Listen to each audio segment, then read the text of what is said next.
दोस्तों भारत में आज करोड़ों लोग म्यूचुअल फंड में एसआईपी करते हैं, लेकिन एक सवाल आज भी बहुत कॉमन है और आपके मन में भी ये सवाल आया होगा कि क्या म्यूचुअल फंड में एसआईपी करने से वेल्थ बनेगा, करोड़पति आप बनेंगे।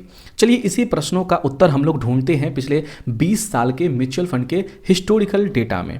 तो आपको ये चीज़ें पता चल जाएगी कि म्यूचुअल फंड में निवेश करना, एसआईपी में इन्वेस्टमेंट करना कितना ज़्यादा बेनिफिशियल है। आपको सारी चीज़ें मालूम चल जाएगा और ये डेटा आपको मैं रियल बताने वाला हूँ, कोई फेक डेटा नहीं बताने वाला हूँ। तो बिना किसी लाग लपेटे के हम लोग बात करेंगे। दोस्तों अगर आपने आज से 20 साल पहले एसआईपी शुरू किया होता निफ्टी 500 में, तो आपको कितना रिटर्न मिलता एनुअली, वो मैं आपको बता रहा हूँ।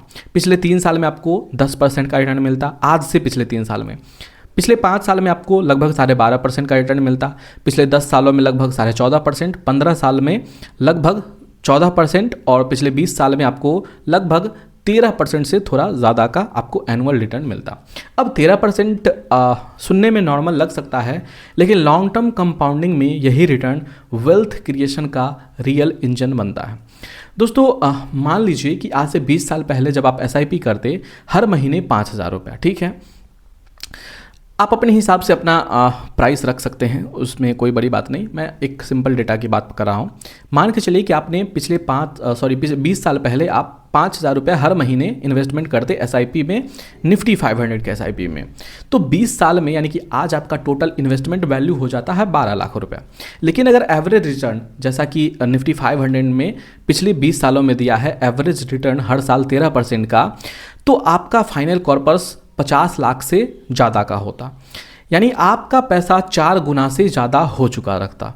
और सबसे इम्पोर्टेंट बात यह है इसमें कि मार्केट टाइमिंग करने की आपको ज़रूरत नहीं पड़ती।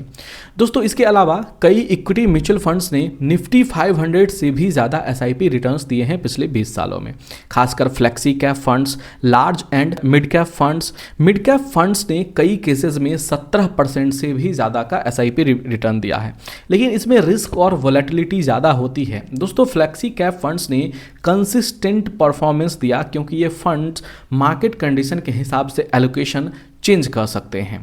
दोस्तों एसआईपी का सबसे बड़ा एडवांटेज ये है कि आपको रुपी कॉस्ट एवरेजिंग का बेनिफिट्स मिलता है। मतलब कि जब मार्केट गिरता है तो एसआईपी में आपको ज़्यादा यूनिट्स मिलते हैं, ठीक है।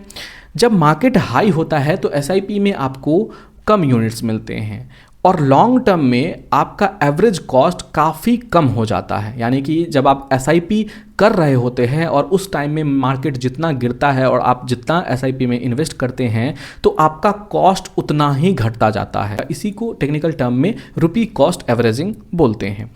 दोस्तों यही रीज़न है कि एसआईपी इन्वेस्टर्स को मार्केट टाइमिंग की ज़रूरत नहीं होती और रुपी कॉस्ट एवरेजिंग का जब आपको बेनिफिट मिलता तो आपके रिटर्न्स काफ़ी इम्प्रूव हो जाते हैं। दोस्तों इस 20 साल के डेटा से सबसे बड़ा लेसन यह मिलता है कि मार्केट टाइमिंग से ज़्यादा इंपॉर्टेंट है मार्केट में लॉन्ग टर्म इन्वेस्टेड रहना डिसिप्लिन के साथ। शॉर्ट टर्म में मार्केट काफ़ी वॉलेटाइल होता, लेकिन लॉन्ग टर्म में डिसिप्लिन एसआईपी वेल्थ क्रिएशन करने का एक प्रूवन तरीका है। अगर आप डिसिप्लिन और पेशेंस के साथ एसआईपी करते हैं तो कंपाउंडिंग आपकी वेल्थ को कई गुना बढ़ा सकती है। और दोस्तों मैंने आपको जो ये 5,000 महीने की एसआईपी वाला डेटा बताया ये 20 साल का है। अगर आपने 20 साल के अलावा 25 साल किया होता तो 50 लाख नहीं बल्कि ये आपका हो सकता है कि ये 70 लाख से भी ज़्यादा पार कर जाए। तो ये बहुत ही कंपाउंडिंग अगर आपने पढ़ा होगा तो कंपाउंडिंग का जो रियल मतलब है, रियल मज़ा है, असली मज़ा है, वो आपको लॉन्ग टर्म में ही देखने को मिलता है, वो भी एक्सपोनेंशियल ग्रोथ के साथ।